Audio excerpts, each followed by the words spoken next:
There's a strong relationship between music and nature in Chinese culture, and today I'm going to look at 4 pieces of music which demonstrate that special connection.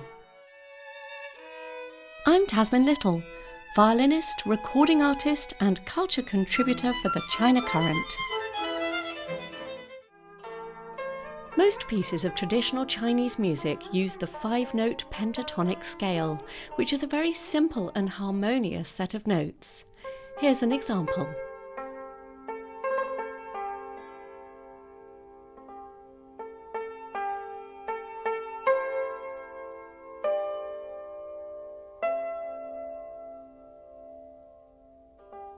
My first piece is a lovely traditional song called Singing the Night Among Fishing Boats, played in this version on the yanqing.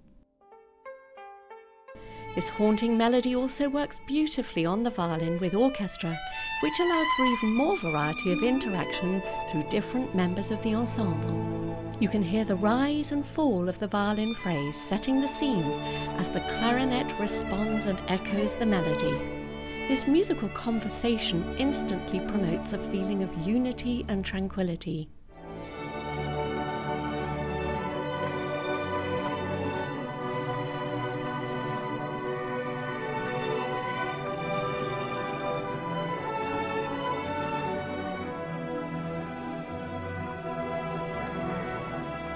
The different instruments of the orchestra represent the fishermen singing as they work, and the full orchestra evokes the serene landscape and flowing river against the backdrop of the glowing sunset.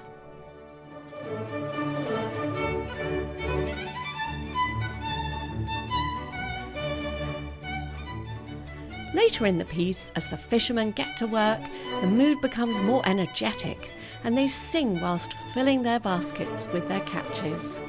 The orchestra playing together in harmony suggests the companionable chanting of all the men working towards their common goal of providing food for the community.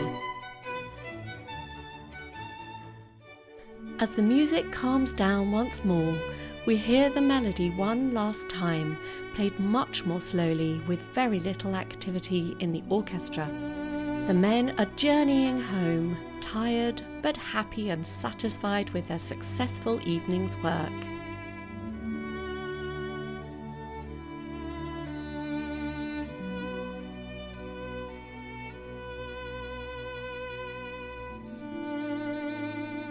The white sails drift and blow gently in the evening breeze, and the gentle plucking of the rising harp at the end represents the lights from the boats dancing on the evening water.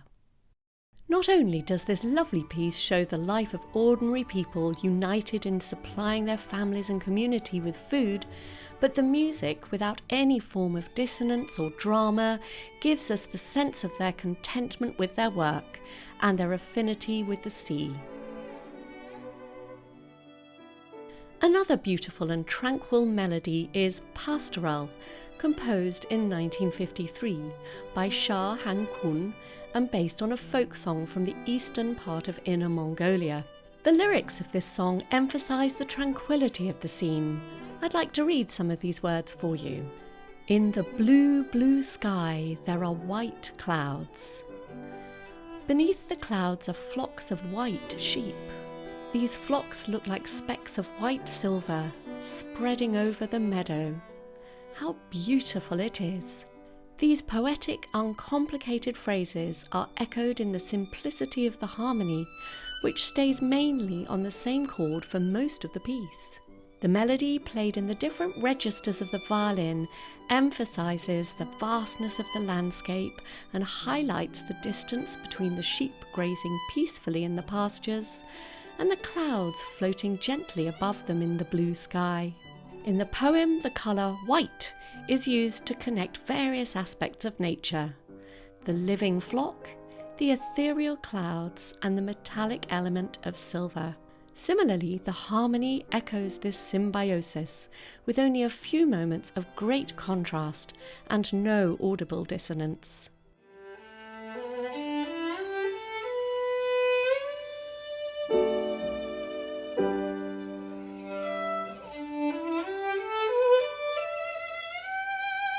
Near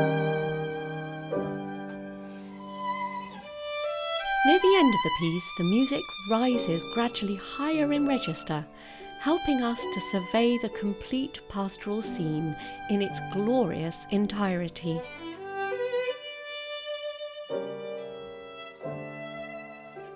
And a graceful filigree moment in the violin conveys the swoop and fluttering of bird wings before settling once more in tranquil contentment. But not all traditional music is dreamy and relaxing. Both The Joy of Spring and Spring in Xinjiang are highly effervescent pieces centering around the theme of Chinese New Year.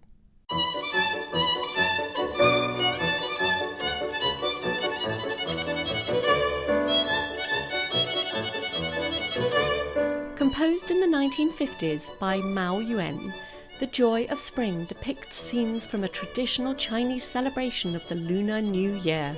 The piece calls for an exciting technique called spiccato, where the violinist energetically bounces the bow upon the strings. This activity mimics the energy of the people jumping for joy, and the purposeful rhythm represents the strength of positivity as everyone welcomes this important moment in the calendar year. Another piece which focuses on Chinese New Year is Spring in Xinjiang, which was originally composed in 1956 for violin and piano by Ma Yaoxian and Li Zhonghan. However, the version with full orchestra is even more exciting. The different instruments and timbres simulate the feel of a huge party with many varied guests, all connected by this shared moment. Drums are used to give a flavour of local instruments from the area, such as the bai jiao gu, or octagonal drum, which has small bells similar to the tambourine, creating an audible effect of sparkling tinsel. And the violins playing the melody together emphasise the unity of everyone dancing, singing and joining together in the festivities. The violin's plucked notes remind us of traditional Chinese plucked instruments such as the pipa and liuqin.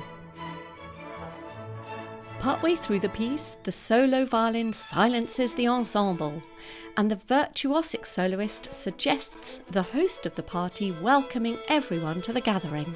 After this dramatic moment, everyone joins in once again, and towards the end, the final chords of the music get faster to finish the piece with a final tumultuous flourish of jubilation. Spring in Xinjiang is a good example of celebratory pieces which follow Confucius ideas of the magnificent entry, the solo instrumental moment, and the smoothly continuous momentum of the conclusion, like a cascading waterfall or a river gaining its flowing momentum. Once again, nature is always close to the traditional music of China, and I'm delighted to share some of these moments with you. I'm Tasmin Little. I first travelled to China some 40 years ago. Join me as I continue that adventure on the China Current.